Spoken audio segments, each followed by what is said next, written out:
again, welcome to everyone who is coming in. Wherever you're joining us from, I'm Jenny Stanley, founder and managing director of Appetite Creative. We are the world's leading connected packaging studio, and I am absolutely delighted to have you here for what I think is going to be a genuinely fascinating hour. We're going to be looking at the results of the Global Connected Packaging Survey. This is our 5th annual survey. So every year I say this is going to be super exciting, and really I do say this every year that the data surprised me, and it has again. Some of it has confirmed what we suspected, what we're already seeing in market, and some of it actually really has made some moments for thought. And of course, we're going to get into all of that very soon. Before we dive in, I also want to say a very warm thank you to our sponsors. Without the survey would not be able to go ahead as big as it does. So a big thank you first to unveil, Koingen & Bauer. This is a connected platform which is really taking over the world. unveil, this is really a fantastic platform which launched September last year. Koingen & Bauer are one of the world's great industrial companies with over 200 years of precision engineering heritage, and really positioned as one of the world's leading manufacturers of digital printing systems for packaging. And their technology is what makes serialized QR codes at scale physically possible. And now through unveil, the connected packaging platform, which is really sitting on top of that printing infrastructure, bringing AI, data, and consumer engagement into an ecosystem. We are super proud to have them as partners, and thank you very much for your support. A few quick housekeeping notes before we get going. This session is being recorded, and we will be available to send all of the slides that we have today as well. The full recording will be available on the Talking Jar podcast and on Appetite Creative YouTube channel. So if you want to share it with your colleagues afterwards, please do so. We'll be very happy with that, and you'll be able to find it there. You'll also see there is a chat, a QA box. It should be down there in your menu. Please do take a look, open it up. We're very much welcoming questions and comments from the audience. We normally have quite an interactive session, so very, very happy for you to add in any questions or any comments throughout the session, and we'll be checking in and putting your questions and comments directly into the conversation and pulling them through and pushing them out, I should say, to the panelists as well. And the last comment before I get into the introductions is to let you know that the full connected packaging report will be available to download for free from Appetite Creative's website, and we'll also be sharing the QR code on the screen at the end of the webinar. Now, let me introduce to you these fantastic 3 people I'm genuinely thrilled to have on this panel today. Camilla Young, welcome to you. You are program lead for the next generation of barcodes at GS1 UK, the organisation that literally is setting the standards for this entire industry. If you've got a barcode on a product anywhere in the world, GS1 is why it works. Camilla has been at the very centre of GS1 Sunrise, the big 2027 transition. We've been on several panels and events together. And this really is the biggest change to product identification in 50 years. And nobody understands what it means in practice for brands, retailers, and packaging manufacturers better than she does. Camilla, fantastic to have you. Couldn't get myself off mute quick enough then. Thank you. Good to have you with us. Next up, Sandra Wagner. She is CEO of unveil and one of the leading voices in AI and digital transformation strategy. Sandra's background spans enterprise technology, organizational change, and really the hard questions of how businesses actually translate data into decision. AI is really leading all of the thought processes at the moment, and Sandra is really in the center of that. And this is exactly the challenge that this survey is throwing up: digital decisions, data transformation. And I can't think of a better person to help work through this with us today. Sandra, thank you for being here. Thanks for having me. And Nicola Wagstiller, Sustainability Manager at SIG Group, one of the world's leading packaging manufacturers, working with iconic food and beverage brands across Europe and beyond. This year's survey puts sustainability and regulatory compliance right at the heart of connected packaging strategy. And Nicola's perspective is going to be invaluable. Nicola, it's wonderful to have you with us. It's a pleasure to be here. Fantastic. So we have our panel, we have our data, we have our stats. Let's get into it. So this year, we actually had, here are our speakers, and this year we actually had 712 respondents, which is, again, slightly up on last year. So very, very positive to see that.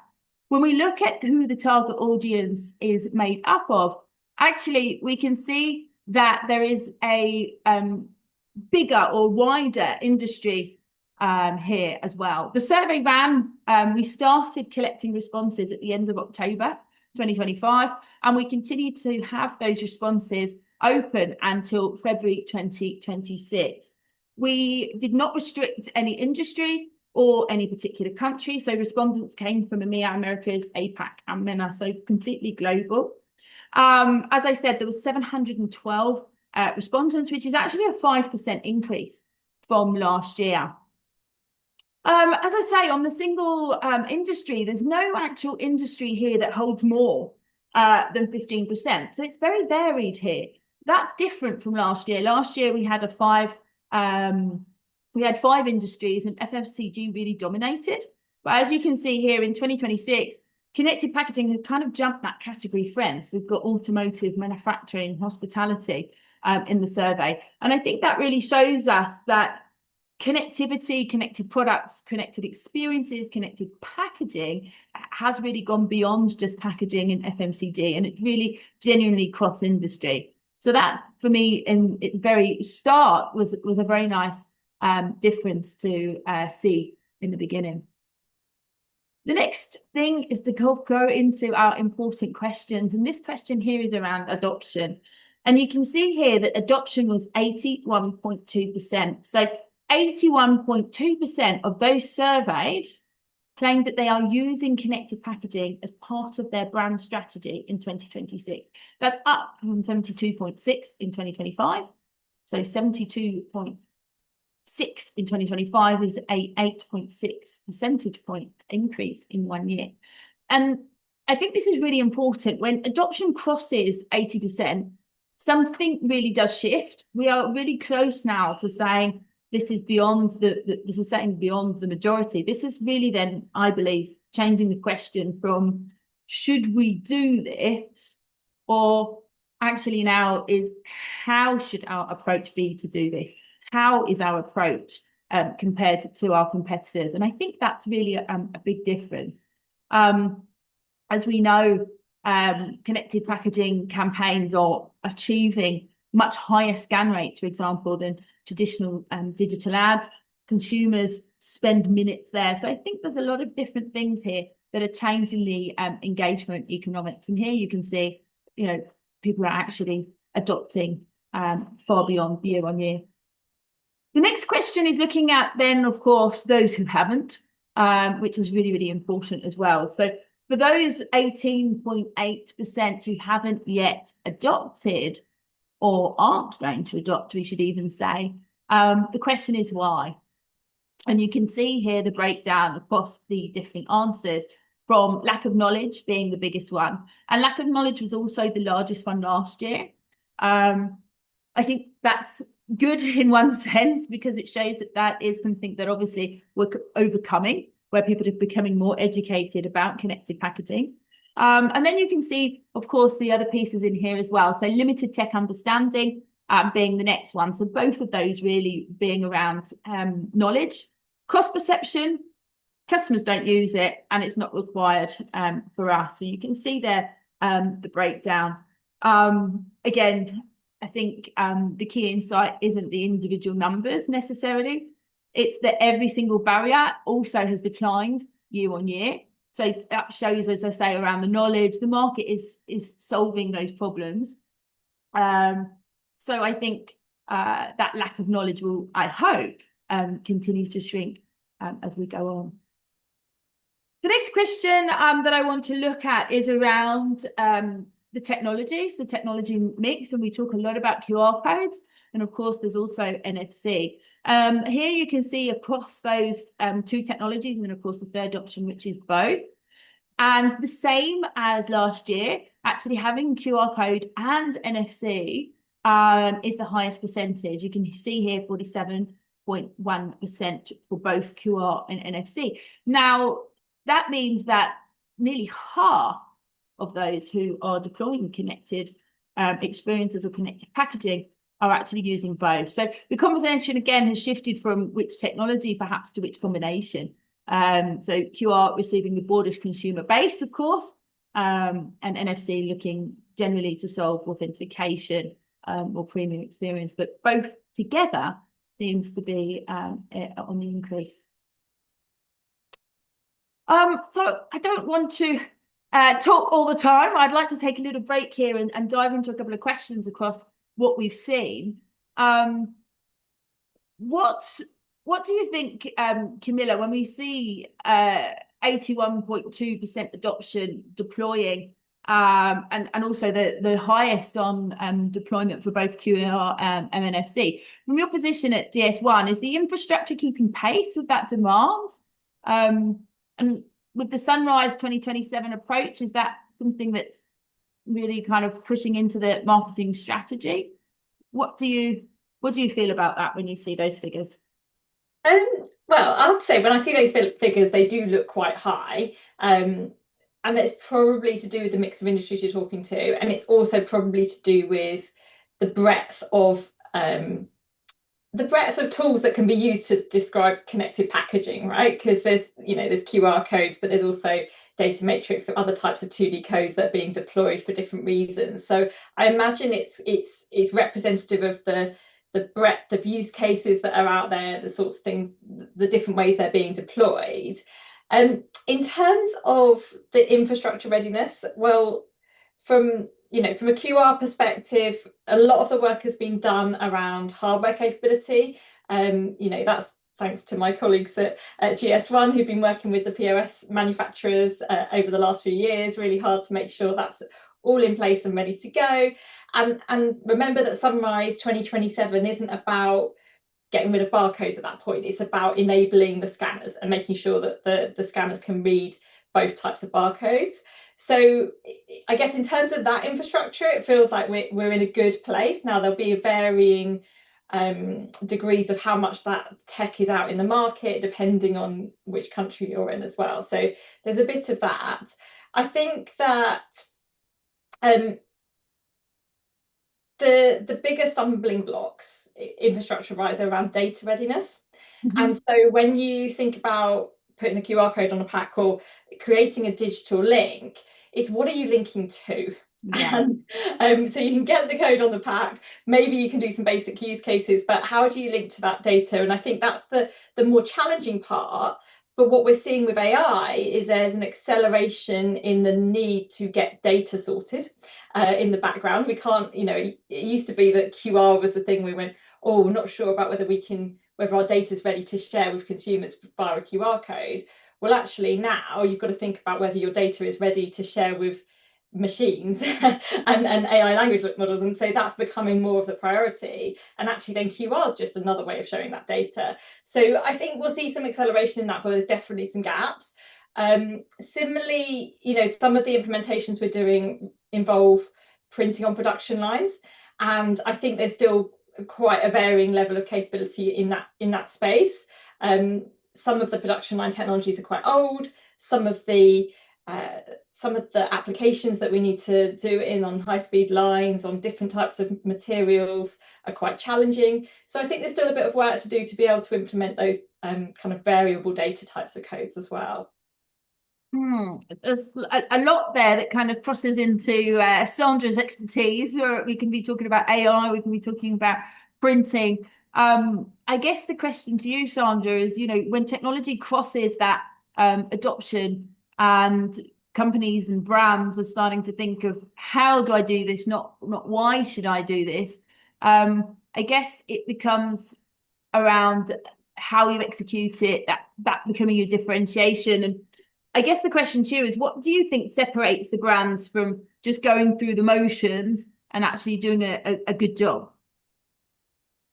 I think the most important point is they set up the organization right. And I always compare it to the early ages when, for example, Instagram or TikTok evolved. And you had early adopters who dedicated marketing teams to that kind of new channel, to that kind of new marketing, because storytelling is different. The approach is totally different.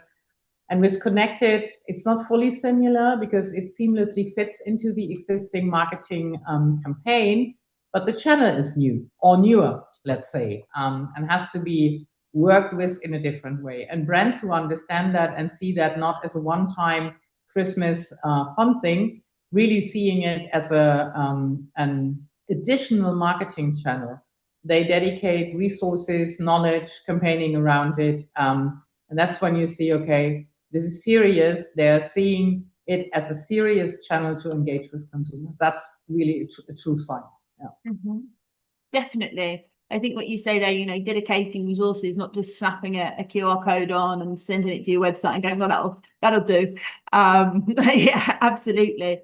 I guess, Camilla, one of the questions that is going to come up maybe a little bit more later on as we go through it, but I think is interesting, especially when we talk about obviously Sunrise 2027 approaching. Do you feel that, or do you see that brands are treating the compliance migration and their marketing strategy as two different thoughts or two different conversations, or are they kind of merging as one? I think it depends on the organisation, and I think what we're seeing is obviously people come to it from different angles. So if you're starting from a case of marketing, then you'll probably be focused on that use case, or you might start from it from a regulatory standpoint and then maybe add the marketing on later. What we're seeing with the leaders and the guys who are really scaling their connected packaging programs now is that they've thought about it as a foundational tool. So they understand that this isn't about any one use case, it's about setting the foundations right for the future, for the next how many years of different developments. And so whilst you might go down the marketing route first, that might be your priority as a business, you might then add on regulatory information later, you might then decide to go to a serialized level because of authentication. You can add all this stuff in the background, but if you don't start with those foundations right, you're starting on really shaky territory and you're going to have to go back and change it. So if you think about the amount of kind of QR codes that are out just purely doing marketing activity right now, there is still a very high percentage of them that don't use our standards. And that means that now people are scanning QR codes at point of sale on Scan As You Shop in the UK, they certainly are. When you're scanning some QR codes, they go beep. And when you scan other QR codes, they don't go beep. Well, that means that all those the QR codes that were put on before, which don't have the standards in, are going to have to go back round and set the foundations right from the start again and build in the standards. So yes, I think the really forward-thinking people who can see the future, who understand where this is going, are going, like, start with the IT infrastructure, start with the foundations. When people are coming at it because a marketing person's got an initiative or a regulatory compliance issues coming, and they don't then engage the rest of the organisation and start to have this as one conversation, I think that's where we're going to have a few more challenges. I don't know if Sandra, you've got anything to add to that? I think it's a good point because the IT infrastructure is the base for AI. And it's not about tools. I'm not talking right now about tools. I'm talking about data streams because if you use connected packaging, in the sense it should be used, you get millions of data points. And these kind of millions of data points are perfect material to train an AI. And setting that up fits perfectly into what is the idea behind it if you do this consistently and scalable. So it does make absolutely sense, no matter if you have a regulatory case or marketing case, to also think about what to do with that kind of data, how to measure that data, how to link that data in an AI program or in your own IT infrastructure. And very often that's overlooked because it was like, we're doing a one-time thing and we gather data and maybe we have somewhere an Excel file, and that is rapidly changing right now. Definitely comes all the way back again to data, which is absolutely so important. I want to open up one question to the panelists. So whoever has an answer, please jump in. I want to just go back to the industry spread. Again, as I say, I found that really, really interesting. Automotive, manufacturing, hospitality, alongside what we've really seen very strong in the past, which is FMCG. Does that change how you're thinking about connected experiences, connected packaging, connected products? Do you think that this is a genuine representation of industries that are now starting to take up, or is there something else that you see in market generally? Do you want me to start? I don't know. The ask anyone question is always a bit of a challenge, isn't it? Who starts the answer? I think, you know, the use cases will differ between different industries, but I think what it demonstrates is that this is a foundational tool and it works. It can work for many, many use cases. So it's not about, you know, like I said, I think in all those different industries, you'll have different motivators. So in automotive, it will probably be about traceability in some form. In FMCG, we know there's an element of it which is about consumer engagement. We know there's an element about it which is about food waste and about, again, doing that transparency piece. I think hospitality, it might be more around allergens and that control and recall. So they're all different use cases, but it's ultimately the same challenge. And it's about how do we create this product identity that's trusted, that's interoperable, that can be read by systems, and that works across the whole supply chain, I guess, and across all these different actors to be able to transfer data. Anybody else to add, or should we move to block 2? I think Camilla summarized it pretty well. Like, it's exactly what I think, and it's the priority lens, I think, differentiates. Like, if you look at marketing, supply chain, sustainability, so I'm wearing the sustainability hat, obviously, right, or compliance, but in the end, like the core idea is the same. So. Absolutely. Very, very interesting, I think, to see more industries getting involved. So if we move then to block 2, I really want to look at a little bit more why it matters, budget and gamification. So why it matters. For those who are already using connected packaging, what's the driving force behind that decision? So the 2026 answer is actually quite different to 2025. You can see here the percentages yourself. The interesting thing is, of course, they're very close together when you look at those percentages. It's a multiple choice, by the way. That's why they don't obviously add up to 100. What is a big difference is that in 2025, direct consumer engagement, which is now at the bottom, was actually leading by a wide margin. And what we can see in 2026 is actually all 5 reasons have really kind of clustered between 57 and 61%. So data connection, we've really just talked about data. Data connection now leading, compliance second, and really this is kind of so close. I think it's hard to really pull out one much more than another. So this to me shows that you know, we've got a multi-purpose enterprise requirement here. It's not just a single use for marketing, and I think that's pretty interesting to look at.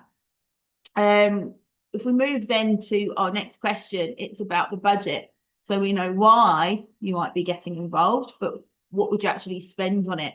And here you can see, again, the percentages, and I've actually got in the black the 2025 and the red the 2026.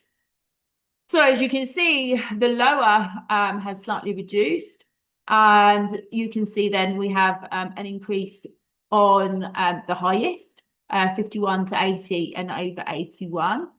So 52.4% are actually willing to invest 31k or more. So I think this really shows that the market is graduating from maybe a cautious pilot actually then into some real investment. And I think that's really, really interesting to look at and encouraging as well. So organisations are moving from that experimentation phase. And again, we've been doing this survey for 5 years, so you would expect to naturally see that gradual change there as well.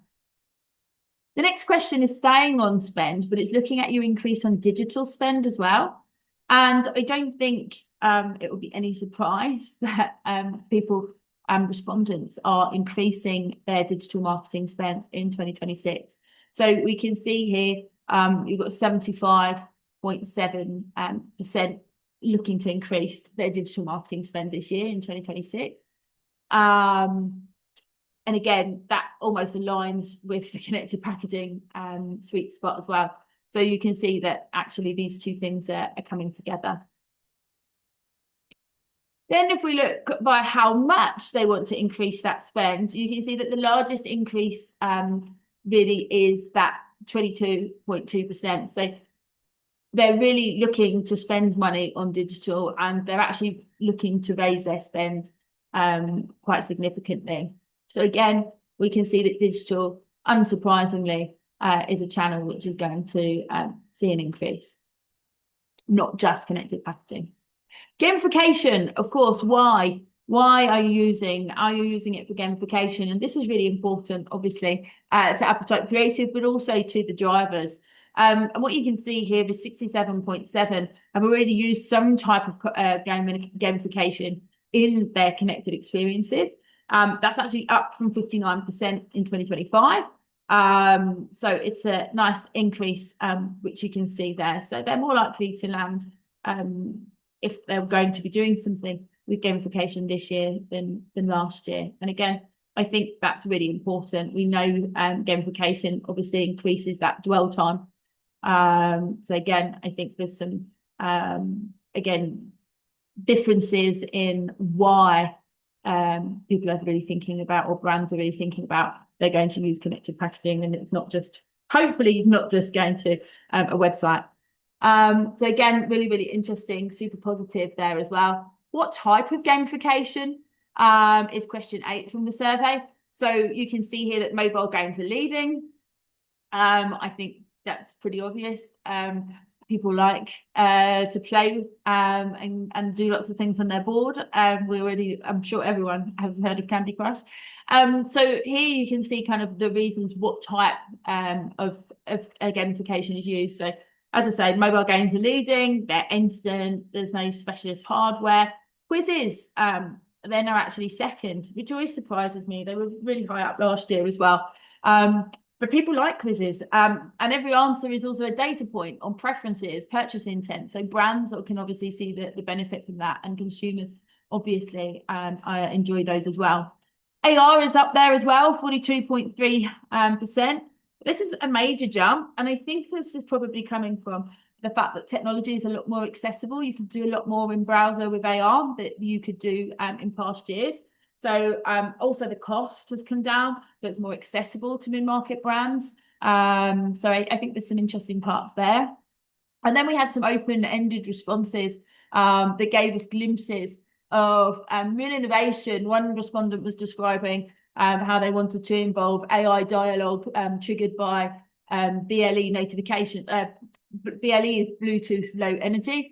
And so actually there's an open-ended area there, and one respondent was really basically talking to us about how they wanted to use gamification and AI dialogue, again, using Bluetooth as well. So I think there's some real innovations happening in here, which is really, really interesting to see as well. Let's move into some discussion. Let's have a look at really going back to that data point, Sandra. I think data collection is now the #1 reason why brands value connected packaging and connected experiences, which is overtaking direct consumer engagement. As third-party cookies kind of don't disappear, we're not 100% sure what's happening there, but certainly there's a huge importance placed on first-party data. How should brands be thinking about integrating this into their CRMs or CDPs? What do you think brands should be thinking about when we look at that data point?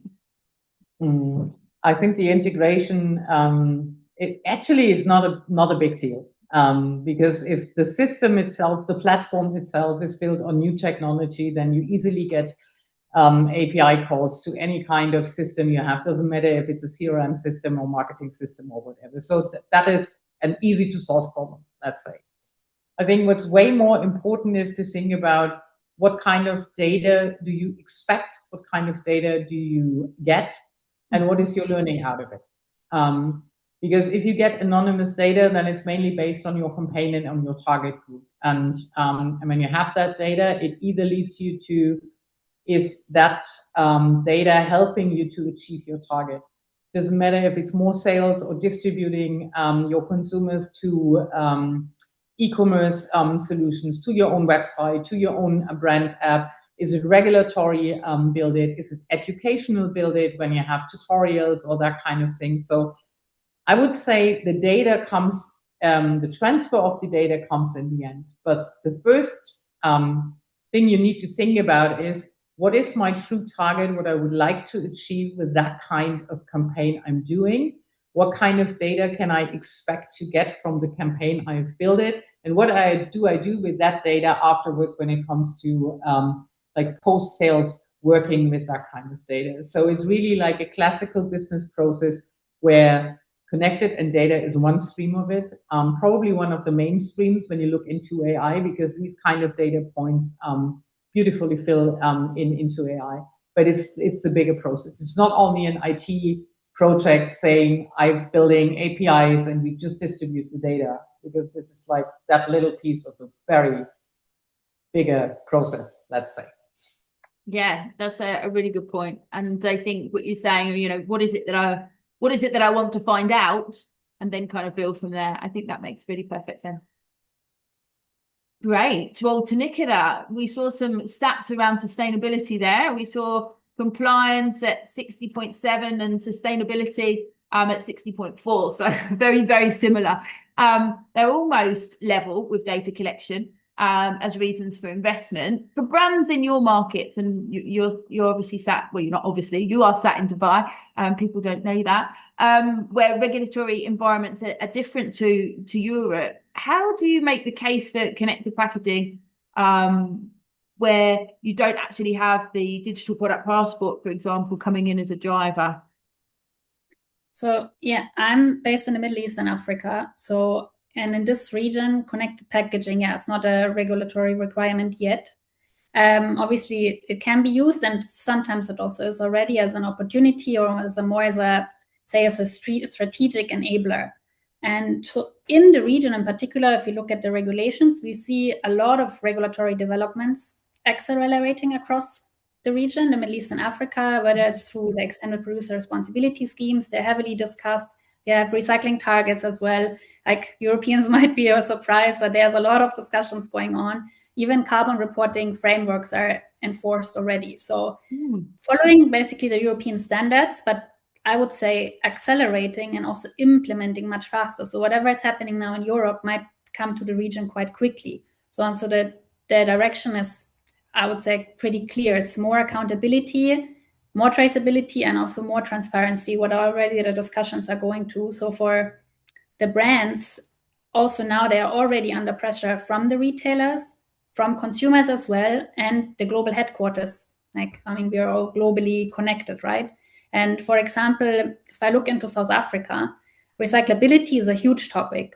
So in that case, that connected packaging would actually help to strengthen the brand trust, obviously create awareness, like, for example, like through the gamification in a very playful way, and then build the direct consumer relationships without waiting for a regulation to force the move. So it's more, it becomes so if you use it right, obviously, it becomes a proactive strategy rather than a reactive one and following the regulations.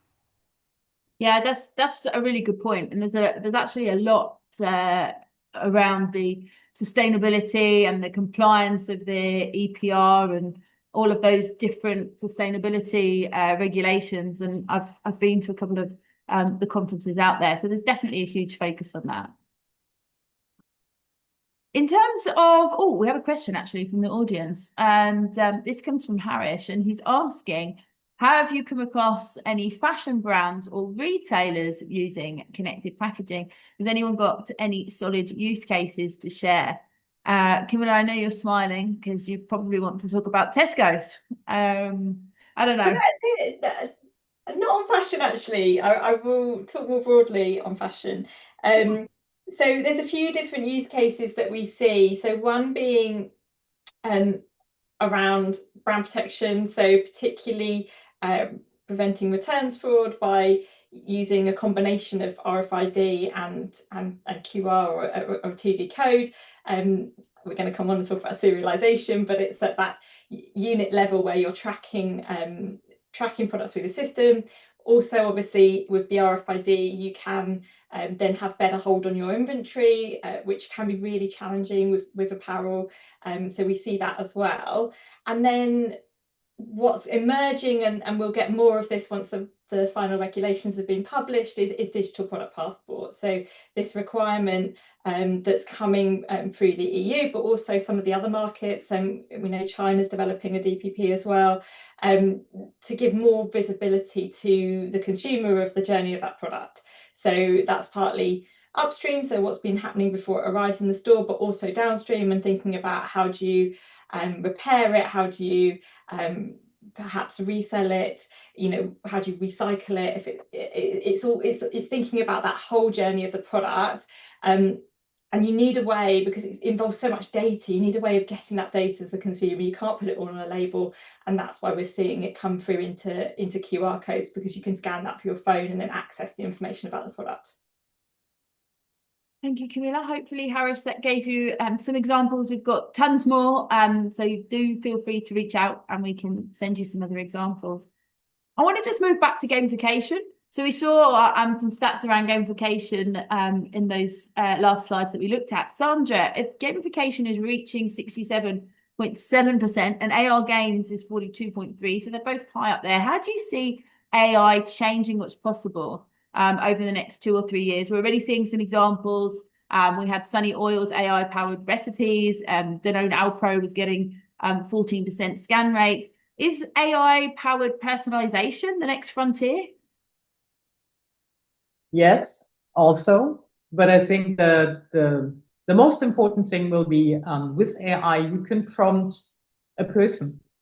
So the product speaks to you, because AI right now, especially when it comes to large language models, it's great in communication. And if you prompt that kind of personality from your AI fitting to your product, to your brand, then it's like the brand personality is speaking to you. And that can be quite entertaining and quite engaging. I think everyone knows how easily you get distracted when you go into ChatGPT or Gemini and it starts asking questions, and then 1 hour is over and you are somewhere. And that can happen as well, of course, if the journey is cleverly built with an AI agent which is linked to the product. So you can ask a question when it comes to like electronics or other stuff. You can ask it for recipes. You can ask it for any kind of guidance if you have allergies. So it's a way more accessible way, I would say, to get all the information than scrolling through tons of information and tons of data. And it can be quite funny and entertaining to have, let's say, that little AI link to your brand and your product, where you can communicate not only about the brand, maybe also in the certain future about other things. And I think that will be one of the biggest game changers. That, of course, we can do all the data stuff and all the other things underneath with AI, but as a face to the consumer, I mean, think about you having your favorite chocolate and it has the perfect, let's say, do you think personality telling you all the time to seek a little bit more, and it's quite funny, then you talk to it. And that's another way of gamification. And that is, we are seeing the first test cases that is coming up. And that will be a big thing in the next years. Yeah, definitely. And you can have different voices. You can also have that with audio. And I know you're quite fond of the Darth Vader voice. And yes,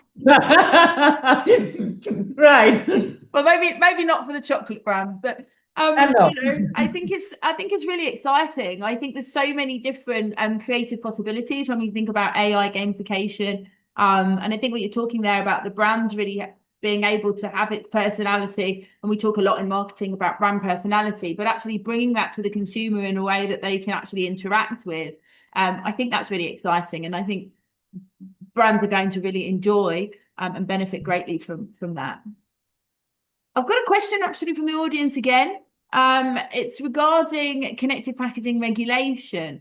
So it's open for whoever wants to answer this. But at the moment, QRs, some QRs are regulated for information. For example, in the EU, wine or alcohol, I think that should be, doesn't allow marketing content. Do you think that will change? Elad actually believes that adding marketing content makes it much more interesting for consumers to scan. So open to anyone who wants to comment on that. I can only say I hope it will change, because I fully agree. I think a certain amount of marketing communication should be allowed. I understand there are regulation when it comes to alcohol that needs to be, especially when it comes to kids and younger generations, that they need to be protected, and I agree on that as well. But on the other hand, if you look, there is right now that kind of brand has a website. So you get that information already. Why not using that kind of information also accessible to the package, and probably also ingredients and that kind of stuff? So I think with the emerging technology and seeing more and more cases, it might be, I don't know, but it might be that there will be a little bit more openness if, and that I think is the biggest point, if the provider, the supplier, can somehow really protect underage children and teenagers to access that kind of information. And that's a technical challenge which can be solved. So, yeah. Yeah, definitely agree. Okay, so if we go back to the block that we've just looked at now, we can see that really there was very close numbers when we looked at that reasons for. So the multi-pillar value is compelling. But on the other side, does it create a bit of an ownership problem if marketing owns the engagement, but then IT is owning the data and compliance is with the DPP and sustainability? Do you feel that perhaps it becomes very fragmented and there's no single champion? Can you see that becoming a challenge, or is there a way to solve that? It's absolutely a challenge that we see day in, day out, and the way to solve it is to appoint a single accountable person, because yes, it is across all these different departments and there's so many opportunities, but if you don't have one person who's ultimately accountable for driving that forward and coordinating all these different functions, then you have a real challenge of pulling it together, or who's ultimately responsible for making sure it happens. And that can cause people to kind of freeze when they don't really know who owns something. And so it just holds everyone back. And, you know, where we see this working really well, when implementation is working really well, they generally will either appoint someone, or it will sit within a particular function who definitely owns that program, or they even bring in external connected pack specialists who kind of run the programs for them and really make sure that they're pulling all the bits of the organization together. So there's different ways you can approach it, but you definitely need to be thinking about that. Sandra, did you come off mute because you wanted to answer, or should we continue? Up to you. I can just, speaking from experience, the ones we had, and I agree, there's always one person, and it's either led by, I would say, all the compliance parts when it's regulatory thing, or it's marketing. And then that person is bringing all the others into the team, especially when it comes to IT and security, cybersecurity, and that kind of things. I agree on that, but I would like to add, I think it's not getting more complicated. I think the beauty of it is because the value is clearly seen, especially when you show it, and they understand what you can do as a brand. That people from the sustainability department, compliance department, marketing department, IT department, and some others as well, easily work together in their different areas of expertise, because it's clear for all of them that is the value and this is the way we are going. So that is at least my experience. Yes, it's getting complicated if no one is there who's leading that inside of the brand, but if there is someone, then actually it's going faster forward than probably other projects which are not, let's say, easily grasped by everyone who's probably not in marketing or not in compliance. Mm-hmm. No, I think there's, yeah, it's a bit of a problem if nobody's owning it, but we're finding that somebody is. And I think, again, with more people understanding what it is, we're hopefully getting to a place where we can find leaders or leaders within the organization on it.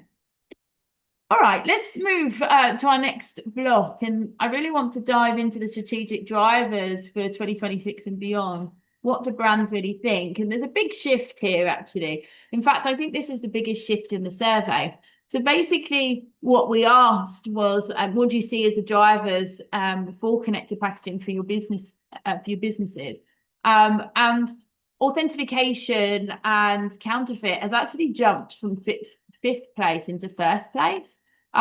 Consumer loyalty falls from first place to fifth place. So the ranking is actually completely inverted.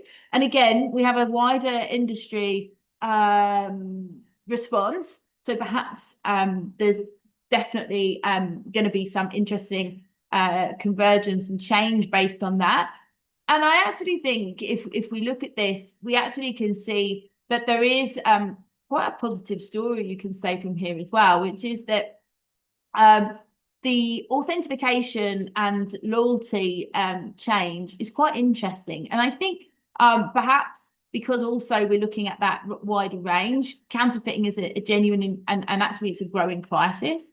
So the global fake goods market now is bigger than it ever has been. And it's actually hitting across a lot of different industry verticals. And before I was working in connected packaging, I didn't even think about FMCG actually having a problem. And of course, spirits and manufacturing have an issue there as well. And I think serialized QR codes are actually making authentication more practical at scale. The same code that delivers the consumer experience can also create a tamper-proof or traceable record. And as Camilla said earlier, that individual product level as well. So I think this is very, very interesting. As I said, this is also now spanning across manufacturing, automotive, and hospitality across alongside FMCG, where supply chain is essential. It's not optional. So it's a very interesting data point here, and definitely surprised me when I looked at it. But I guess the other thing is really the spread between the top and bottom driver. It was nearly 23 percentage points. Consumer loyalty was dominating at 57%, and everything else was really trailing behind. But in 2026, again, you can see all five drivers really sitting close to each other. So although we can say authentication is leading, it's at 52%, and consumer loyalty is only at 47%. So it's not really trailing behind. Of course, you can have multiple drivers, and I think that goes back to the multiple reasons and the multiple the multiple positions within the business as well. So where connected packaging used to be primarily, let's say, a loyalty and engagement tool, it's actually now in 2026, according to the survey and the data, simultaneously serving authentication, compliance, sustainability, supply chain and loyalty at basically equal weight. And that to me says that it's more of a kind of enterprise infrastructure, larger piece than just a marketing problem or opportunity. So pretty interesting, I think, that data point. And I'd be really interesting to see any comments on that. And actually, we've just got somebody coming with that. So John Dyer says, this slide really illustrates the need for multiple technology for QR, RFID, BLE, etc., to work together to solve all these technologies for brands. It's not either or anymore. It really is a case of both and I think that's a really good point that John brings up. When we look at multiple use cases, multiple areas and really drivers, as we're talking about here, again, you might need to have therefore multiple technologies for that. So really nice point there. Thanks, John.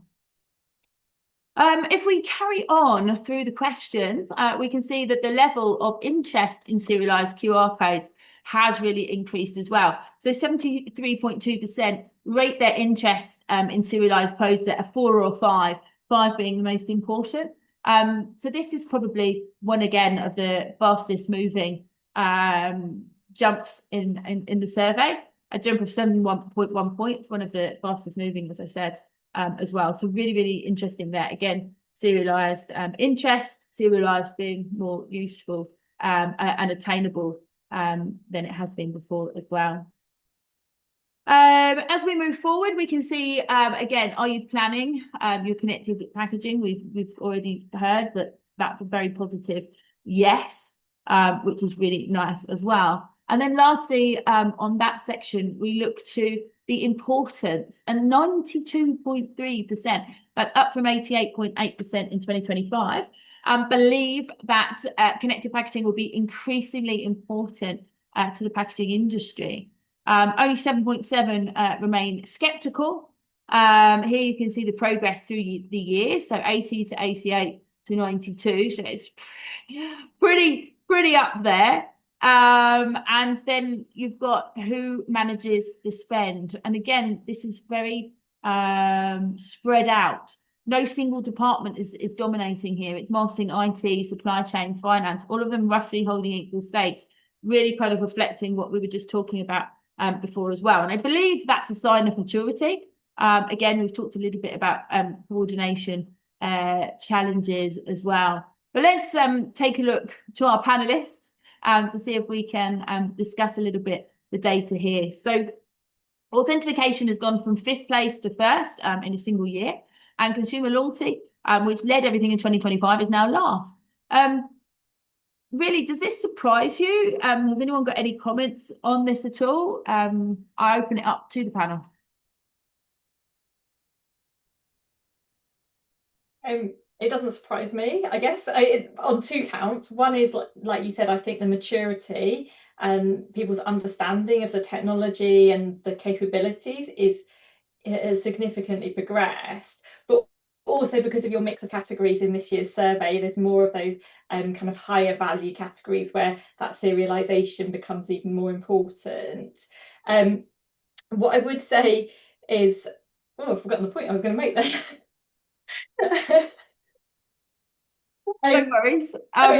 It's fine. No, I was going to talk about printing. So what I would say is that one of the challenges of serialization is how you print those unique codes on production lines.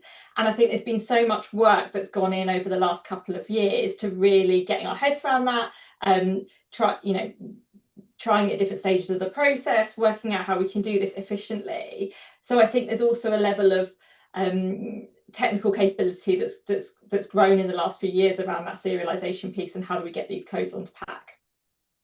Yeah, definitely. Nicola, to you, DPP compliance was one of the strategic drivers, and sustainability information was also up there, both of them more or less at 50%. So we're very close to a world where sustainability claims on a product will need to be digitally verifiable. And I think the fact that there's not very much space on a label is really kind of pushing to that as well. What does that mean for brands that might have been over-claiming, or could we even say the word greenwashing? Is this a bit of a threat? Is it an opportunity? I mean, I clearly think it's an opportunity because, I mean, it's driven by the increasing complexity and also need for greater product visibility, right? I mean, supply chains are more global. There are also expectations around transparency are higher, and this is not only about the product integrity, but also obviously the sustainability performance, right? Brands want a stronger control over where their products move, how the materials are sourced, and where they are coming from. And then also how obviously these respective claims, like on the packaging, are substantiated. So this is definitely an opportunity. And I think that, this authentication today is less about reacting to a problem and more about actually using it to build the trust, show your transparency, and then the long-term resilience for or into the system from the start. So I think it's definitely a great opportunity for this, and will hopefully eliminate the greenwashing in the markets. Yeah, I definitely think so. Camilla, from a GS1 perspective, authentication and serialization are really quite deeply connected. A serialized QR code, unique per product, per unit, batch of one, etc. It's a marketing tool and a supply chain security mechanism. Is the authentication figure a sign that brands are finally connecting these two things?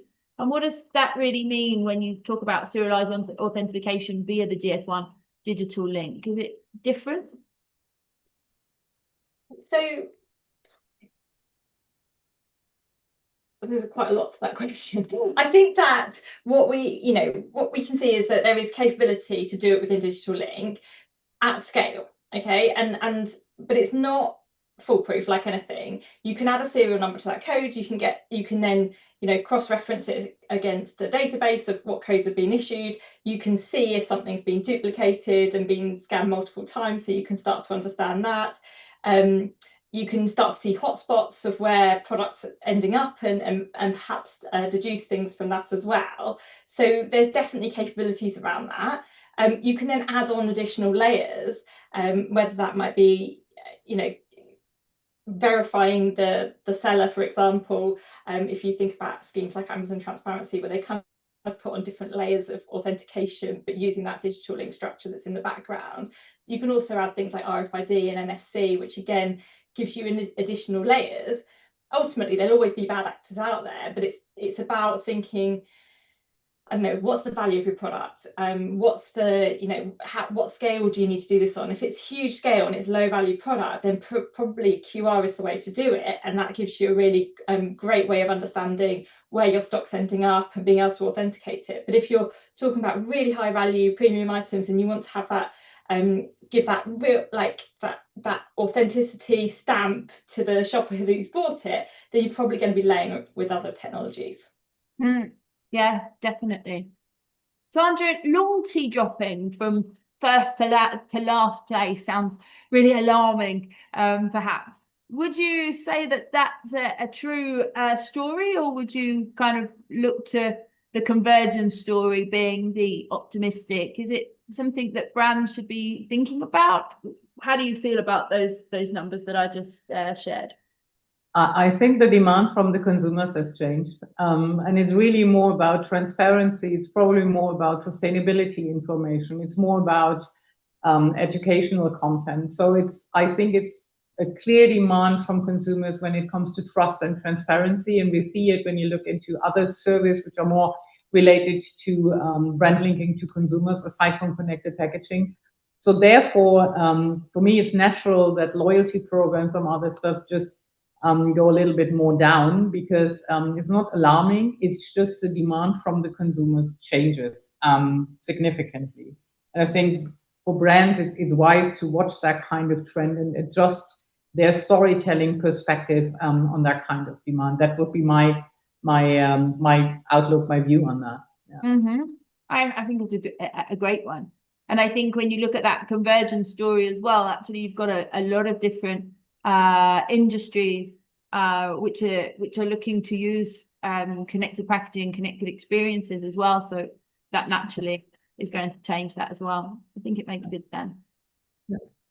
Camilla, if we look to the skeptics, so people who are not using and not expecting to, 31.2% of the skeptics say that consumers don't use it.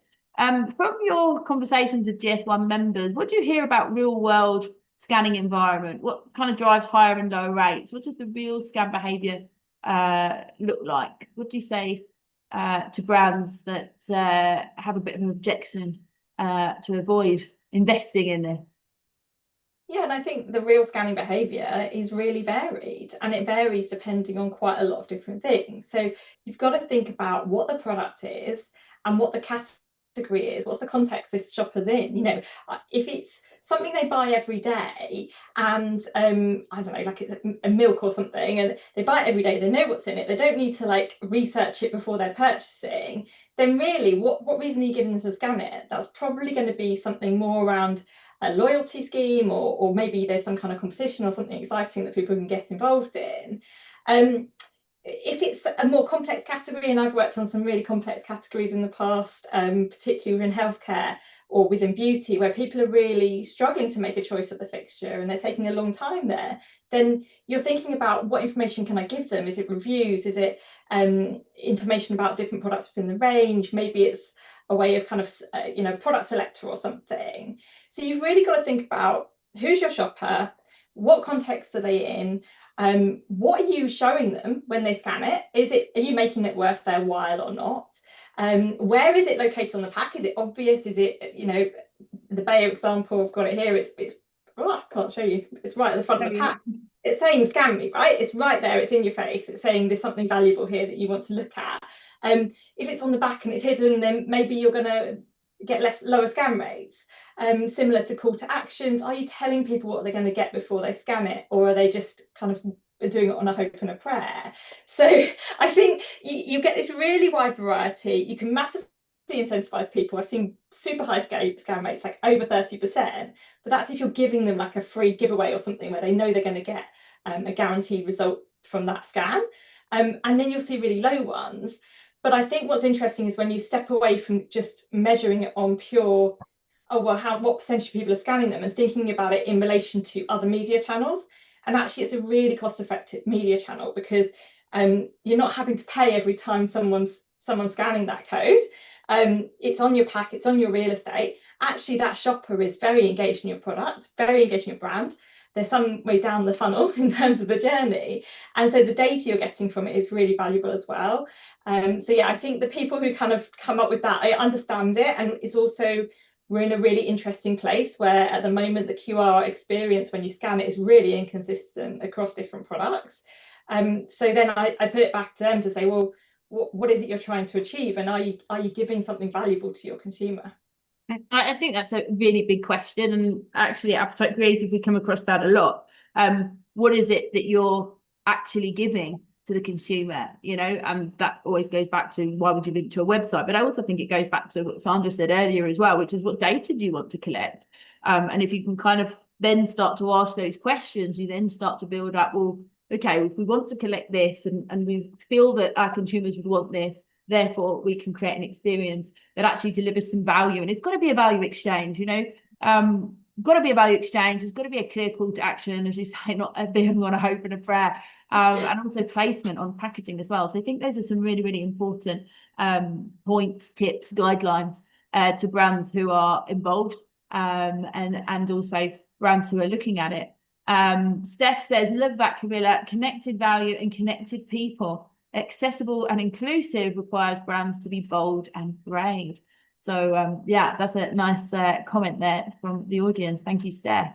Nicola, moving to yourself. Sustainable packaging was at 51.6% as a primary expected benefit or driver. Can you give us an example of where connected packaging has really changed consumer behavior around sustainability? Not just claiming, not just the greenwashing, but have you got any example or something you can share with us now? So, I mean, in established markets like Europe, their sustainability expectations are already embedded, like from regulations perspective, but also from the consumer expectations. And we know, for example, that consumers would buy products based on their environmental benefits and would prefer them than to standard products. But this is speaking for Europe. So like we're in the region, we are not yet there, unfortunately. Also, I think it's a bit of an awareness problem. So we're coming back to the price discussion, like why would I pay more for an environmental friendly product? Like this is like, yeah, like where are we working on currently on the mindset shift in the region? And but from this angle, I think many brands have made significant investments in material innovations, also recyclability improvements, and also carbon reduction. So there's a lot of investments into the R&D for all types of products, obviously.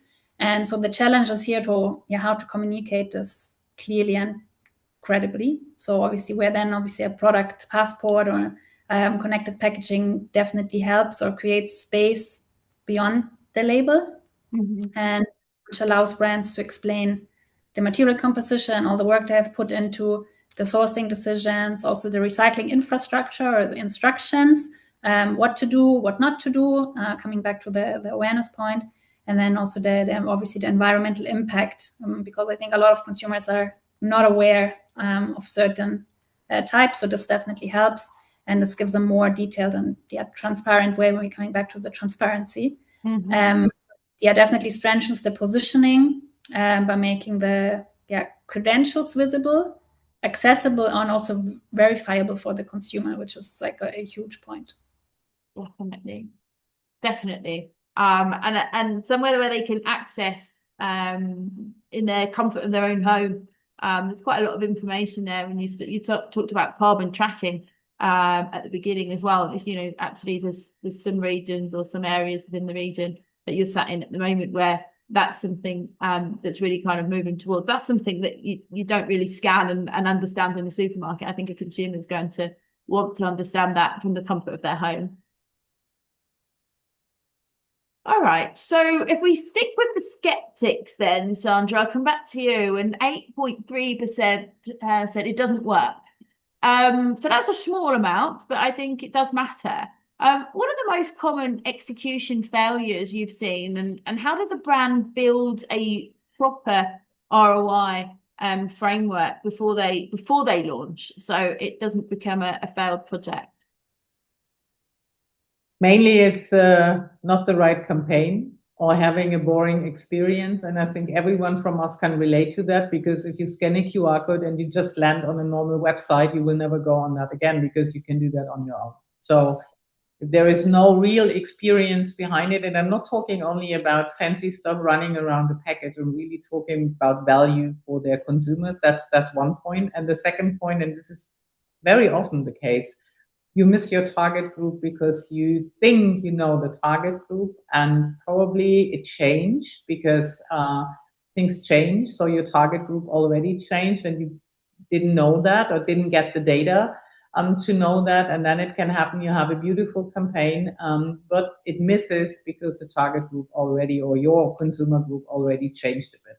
So, and the third part is wrong technology, because if you try to bring to the consumer an experience and, for example, it's not scalable, or it's too slow, or the uploading time does take too long, the consumer will not wait until something appears on the package. So I would say these three main reasons are very often why it didn't work. Yeah, I absolutely agree. And I think we mentioned some other practical elements in terms of like the call to action, where it's a QR code, which are kind of super easy things to fix. But I think that's completely right. And I think especially in the FMCG, it's hard because you don't really know who your audience is today. You might have done a market research, 6 months ago, or 5 years ago, or even 10 years ago. But then that comes back to the data. So collecting that data, finding out what the people want, what's interesting to them. I think that's a really good point. Okay, I've got a question to anyone on the panel. Again, it's a risk, so I'm sure you guys or you ladies will be able to help me respond to this. But 92.3% is confidence, which is massive. The sentiment is uniformly positive. Is there anything in this data or anything you've seen in your own work that worries you? Is there a risk or a failure mode? Is something we should be thinking about, that optimism here might be obscuring, and we should have a chat about it while we're here on this webinar?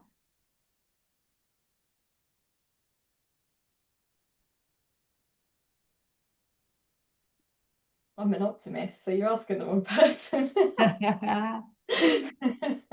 I'm really pleased to see those stats.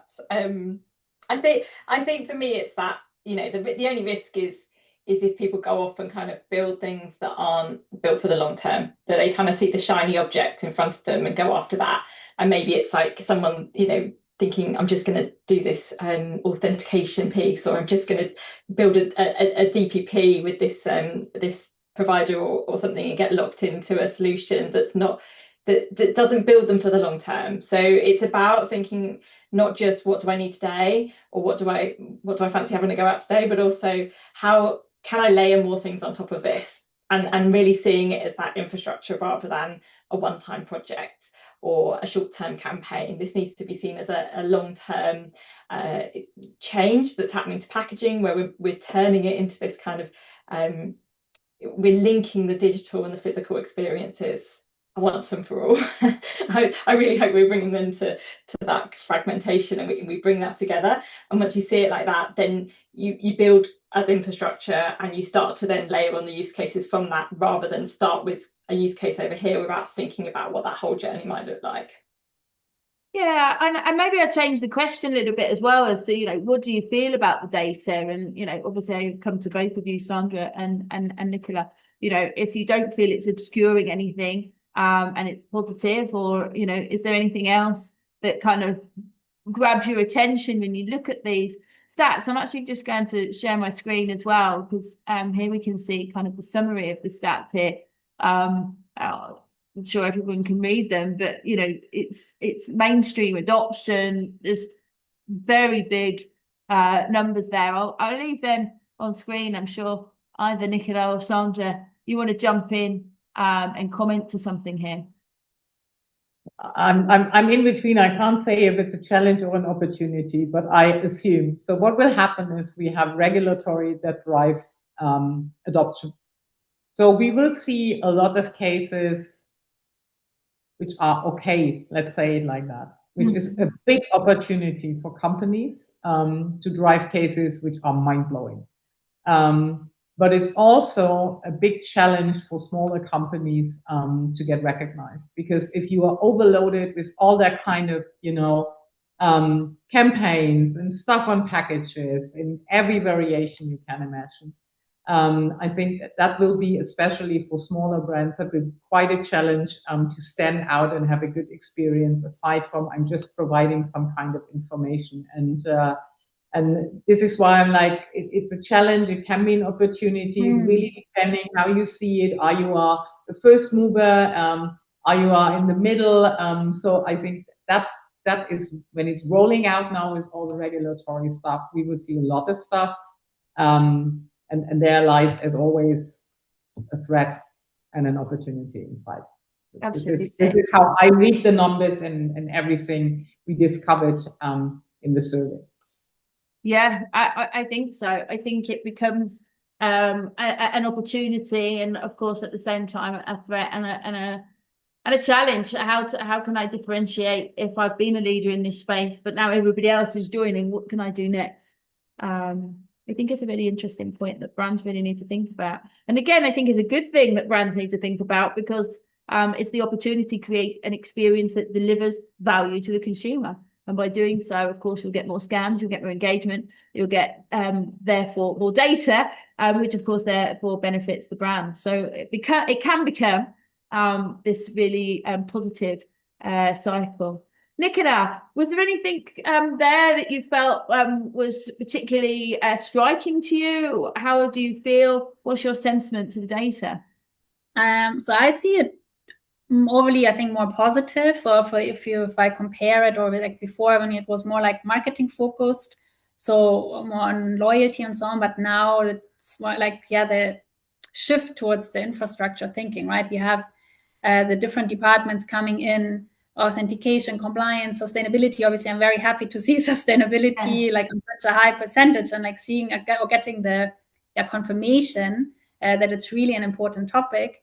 But then obviously it comes internally, like for businesses with other challenges. Also, I think now, how is it done, then put into practical ways, or into practice? Yeah, it's like, how does it really look like? I mean, now it looks like on paper, it looks great, and what we can do and engage the consumers, use it for awareness and everything we want to share. But then how does it really look out in reality, and with obviously all the challenges will come into play from a business perspective.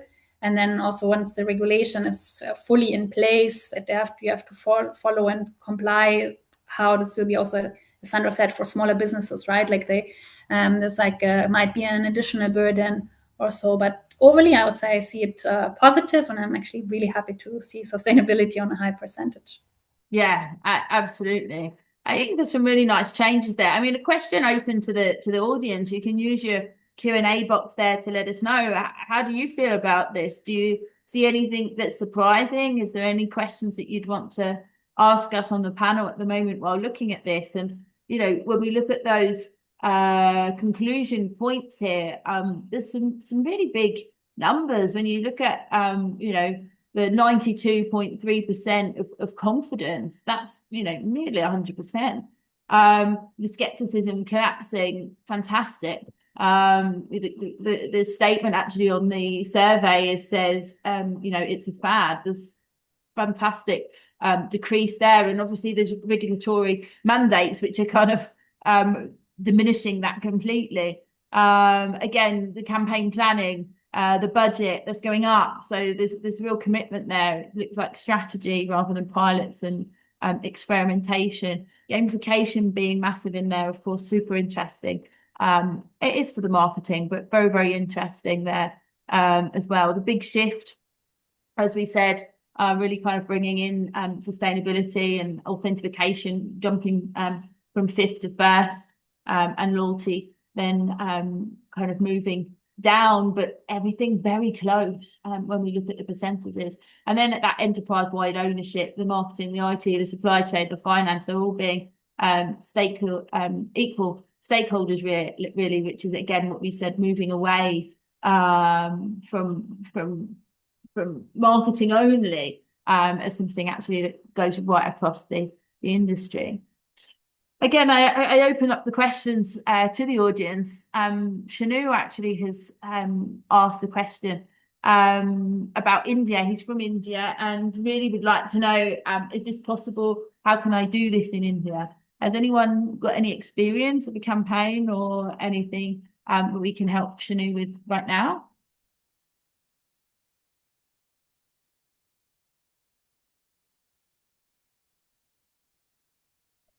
I would say talk to GS1 India if the others haven't got any experience. They're doing lots of work on connected packaging over there. This transition to QR is happening globally, so we're working on it in every market, including India. So yeah, I would reach out to GS1 India. And from an Appetite Creative perspective, I didn't want to jump in first. That would be rude.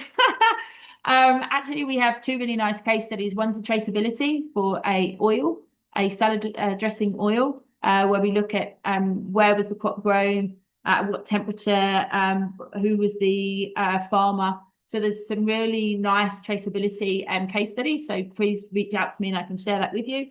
And also for fruity, which I'm sure Shanu you're aware of, is a juice drink where we've got some really nice things around the fruity world.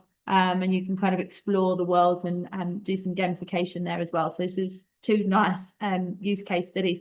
In fact, there was also a new, I say new, it was about a year ago now, ruling by the government actually saying that they approve QR codes also as a way to help those who are visually impaired to understand the labels as well. So there's some really nice information around that as well. So please do reach out to me because I can definitely help you with some information and use cases there. Okay, so we've looked at the data. We've got some really nice stats. We've got some great conclusions there. I'm going to really be asking for your final thoughts. So I'll let the panelists think about the final thoughts while I just move very quickly. We've had the Q&A. If anybody wants to download the connected packaging report in its entirety, then please do so. You can scan this QR code and you can download that. And so we really want to go to some final thoughts, unless there's any more questions for the audience. But I'm going to go first to Sandra because she's not on mute. So that's always dangerous. That's always dangerous. So, I would just like to kind of hear maybe your final thoughts and also what's the one thing, so your final thought and then the one thing that any brands who are listening in this audience need to do differently.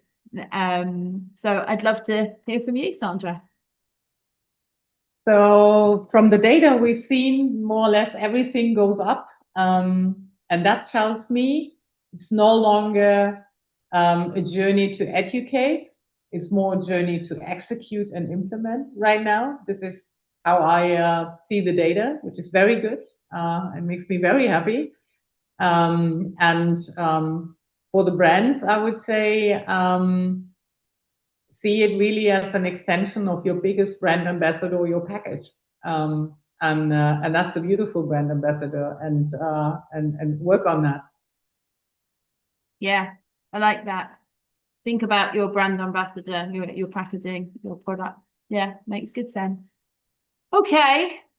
Nicola, to yourself, what do you kind of see about this? What would your recommendation to brands in the audience be? Yeah, so if I leave you with one idea, it's that, so don't see connected packaging as a campaign, see it as a capability. So for brands, for example, that already integrate sustainability into procurement, operations, the reporting, and not just communications, also the ones who say they have already structured data, supplier collaboration, lifecycle understanding, and so on, they will adapt faster. And the ones who build early on it or start early, they will be the ones building the trust and resilience for the long term. So I would say start early. Yeah, I think that's a great one. And also, I like what you said there in the beginning as well. It's not just a campaign. And I think that's a really big thing. And I think, as we saw from the data, a lot of brands are moving into strategic implementation. But again, for any new ones who are coming in, and of course there are a lot, it's not just a campaign. So really nice. Camilla, to yourself, what do you think brands should be doing differently? What are your kind of final thoughts? Yes, I think mine are very similar to what's already been said, to be honest, which is we need to stop treating it like a campaign. We need to start treating it as infrastructure and a foundation to build other things off. And I guess my advice is not just start, but start small. Start with something. Start with one use case. Do pilots. You don't have to do everything all at once. But the worst thing to do right now is to not start at all. So just get started, start trying to pilot, learn as you go. And then as long as you get that foundation right and you get that data structure right and that data layer right, you get the identification right, then the rest you can build.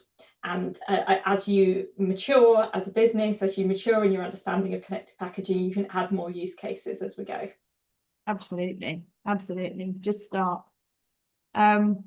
Brilliant. Well, thank you so much, both to fantastic panelists.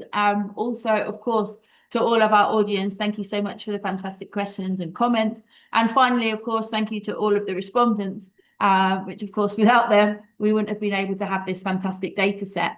As I said, the recording of today's session will be available on our YouTube channel and the Talking Giraffe podcast. Follow us on LinkedIn for the link. Please do reach out if you want the slides, and I'm sure I can connect you with any of the panelists. I'm sure they'll be happy to answer any of your questions that might come up after this. I think we can be pretty sure, having looked at this data, which is massively positive, that the connected packaging and the connected product revolution isn't something that might be coming. It's definitely here. So very, very happy with that. Very happy to have had you all here. And I just wish you a fantastic, great day. And I'll see you at the next event. Thank you so much. Thank you. Thank you.